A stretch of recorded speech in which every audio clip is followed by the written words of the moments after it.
दर्शकों, द्वारका एक ऐसी प्राचीन धार्मिक नगरी है जिसे कभी भगवान श्री कृष्ण ने बसाया था। हिंदू धर्म में द्वारका को 7 सबसे प्राचीन नगरों में से एक माना जाता है। बाकी 6 नगर हैं मथुरा, काशी, हरिद्वार, अवंतिका, कांचीपुरम और अयोध्या। कुछ लोग द्वारका को द्वारावती, कुशस्थली, आनर्तक, ओखा मंडल, गोमती द्वारका, चक्र तीर्थ, अंतर्द्वीप और वाणी दुर्ग के नाम से भी जानते हैं। इस शहर के चारों ओर बहुत लंबी दीवारें थीं, जिसमें कई द्वार थे। कई द्वारों के शहर होने की वजह से ही इस नगरी का नाम द्वारका पड़ा। परंतु अब यहाँ ये सवाल उठता है कि श्री कृष्ण की मृत्यु के बाद अचानक ऐसा क्या हुआ कि ये पूरी नगरी जलमग्न हो गई। दर्शकों, आज की इस वीडियो में हम आपको बताएंगे कि आखिर कब, क्यों और कैसे डूबी श्री कृष्ण की नगरी द्वारका। नमस्कार दर्शकों, द डिवाइन टेल्स पर आपका स्वागत है। द्वारका नगरी को श्री कृष्ण की कर्मभूमि भी माना जाता है।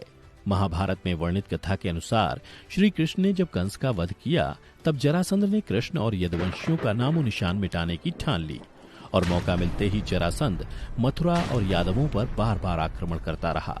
धीरे धीरे उसके अत्याचार बढ़ने लगे तो अंत में यादवों की सुरक्षा के लिए श्री कृष्ण ने मथुरा को छोड़ने का निर्णय लिया और मथुरा से निकलने के बाद भगवान श्री कृष्ण ने एक ऐसे नगर की स्थापना की जो विशाल और सुसंगत था। इस नगर का नाम था द्वारका नगरी। कहते हैं कि श्री कृष्ण अपने कुल बंधुओं के साथ द्वारका में बड़े आराम से रहने लगे। समय बीतता गया। 36 साल तक राज करने के बाद और श्री कृष्ण की मृत्यु के बाद द्वारका नगरी समुद्र में समा गई। पौराणिक ग्रंथों में द्वारका के समुद्र में विलीन होने से जुड़ी 2 कथाओं का विवरण मिलता है। पहला, माता गांधारी द्वारा श्री कृष्ण को दिया गया श्राप और दूसरा, ऋषियों द्वारा श्री कृष्ण पुत्र सांब को दिया गया श्राप। कथा के अनुसार महाभारत युद्ध में कौरवों पर विजय प्राप्त करने के पश्चात जब युधिष्ठिर का हस्तिनापुर के राजमहल में राज तिलक हो रहा था, तब कौरवों की माता गांधारी ने अपने 100 पुत्रों के वध और महाभारत युद्ध के लिए श्री कृष्ण को दोषी ठहराते हुए श्राप दिया कि जिस प्रकार कौरवों के वंश का नाश हुआ है, ठीक उसी प्रकार यदुवंश का भी नाश होगा। जबकि दूसरी कथा के अनुसार महाभारत युद्ध के 36 वर्ष पश्चात द्वारका में तरह तरह के अपशकुन होने लगे। तब एक दिन महर्षि विश्वामित्र, कणों, देवर्षि नारद आदि द्वारका आए। वहां यादव कुल के नवयुवकों ने उनके साथ परिहास करने का सोचा। इसके लिए वे श्री कृष्ण के पुत्र सांव को स्त्री वेश में ऋषियों के पास ले गए और कहा कि ये स्त्री गर्भवती है। आप लोग बताइए कि इसके गर्भ से क्या उत्पन्न होगा। नवयुवकों के ऐसा कहने के बाद ऋषिगण ध्यान करने लगे और जब उन्हें पता चला उनके सामने ये सभी जिसे स्त्री बता रहे हैं वो वास्तव में एक पुरुष है, तो उन लोगों को बड़ा क्रोध आया और फिर उन्होंने नवयुवकों से कहा, तुम लोगों ने हमारा अपमान किया है, इसलिए श्री कृष्ण का यह पुत्र एक लोहे के मूसल को जन्म देगा, जिससे तुम लोग अपने समस्त कुल का संहार करोगे। उस मूसल के प्रभाव से केवल श्री कृष्ण व बलराम ही बच पाएंगे। उधर श्री कृष्ण को जब ये बात पता चली तो उन्होंने कहा, ये बात अवश्य सत्य होगी। मुनियों के श्राप के प्रभाव से दूसरे ही दिन सांब ने मूसल को जन्म दिया। जब ये बात राजा उग्रसेन को पता चली तो उन्होंने उस मूसल को चुराकर समुद्र में फेंकवा दिया। इसके बाद राजा उग्रसेन व श्री कृष्ण ने नगर में घोषणा करवा दी कि आज से कोई भी वृष्णि व अंधकवंशी अपने घर में मदिरा तैयार नहीं करेगा और यदि ऐसा करता कोई भी व्यक्ति पकड़ा जाएगा तो उसे मृत्यु दंड दिया जाएगा। घोषणा सुनकर द्वारकावासियों ने मदिरा नहीं बनाने का निश्चय किया, परंतु फिर भी इसके बाद द्वारका में भयंकर अपशकुन होने लगे। प्रतिदिन आंधी चलने लगी, चूहे इतने बढ़ गए कि मार्गों पर मनुष्यों से ज्यादा चूहे दिखाई देने लगे। उस समय यदुवंशियों को पाप करते शर्म नहीं आती थी। उधर नगर में होते इन अपशकुनों को देख भगवान श्री कृष्ण समझ गए कि कौरवों की माता गांधारी का श्राप सत्य होने का समय आ गया है। उन्होंने देखा कि इस समय वैसा ही योग बन रहा है जैसा महाभारत के युद्ध के समय बना था। फिर श्री कृष्ण ने यदुवंशियों को तीर्थ यात्रा करने की आज्ञा दी। श्री कृष्ण की आज्ञा से सभी राजवंशी समुद्र के तट पर प्रभास तीर्थ आकर निवास करने लगे। प्रभास तीर्थ में रहते हुए एक दिन सात्यकी ने आवेश में आकर कृतवर्मा का उपहास उड़ाया और अनादर कर दिया।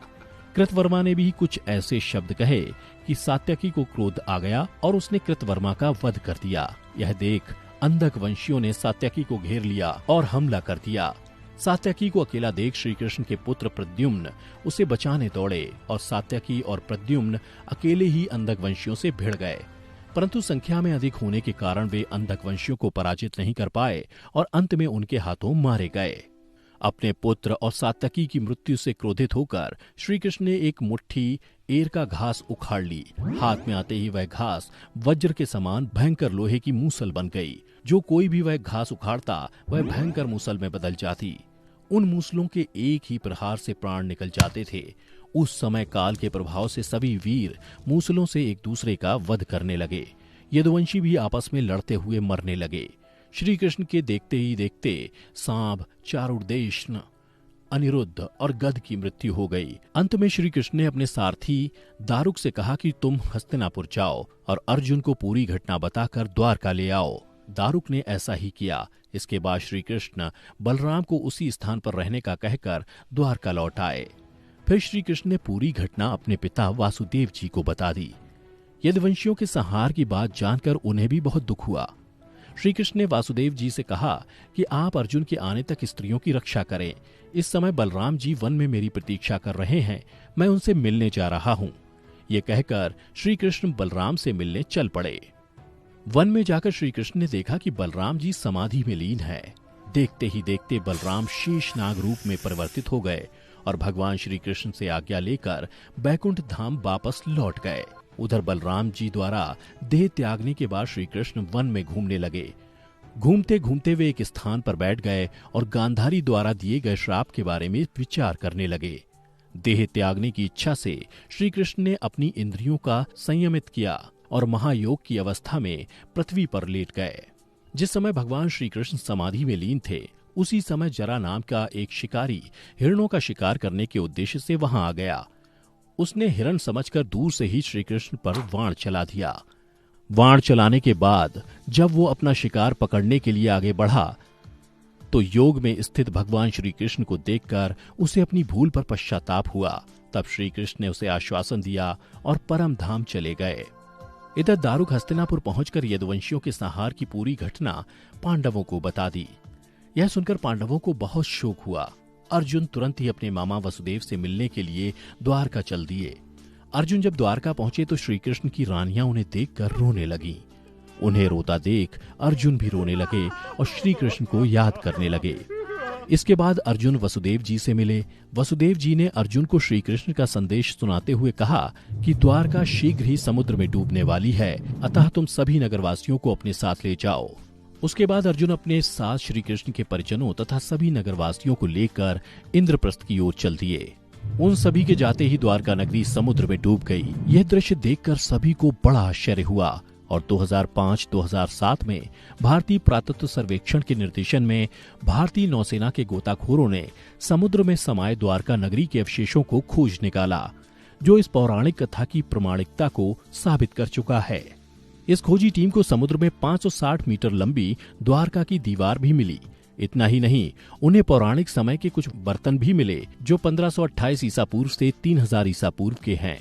खोजकर्ताओं की माने तो समुद्र की गहराई में मिली ये नगरी लगभग 9000 साल पुरानी है।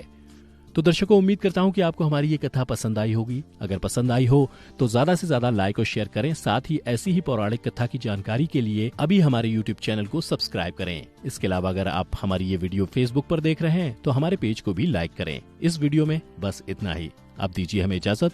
आपका बहुत बहुत शुक्रिया।